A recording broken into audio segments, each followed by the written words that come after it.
Apple II, firing up the Apple II Plus for William for the first time in 20, 30 years.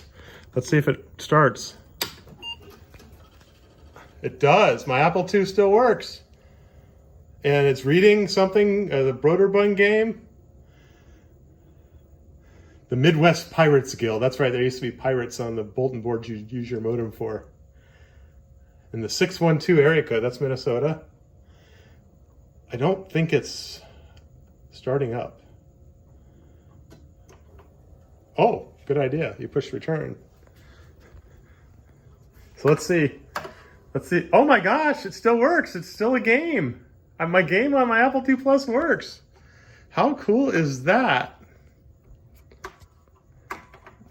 There's my two drives, the original Apple drive and the additional drive 2 for the 5 1/4 inch floppy disks.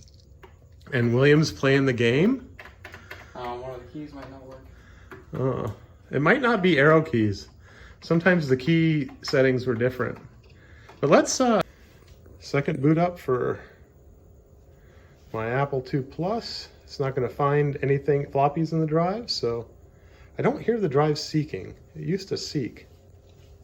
It used to make a seek sound.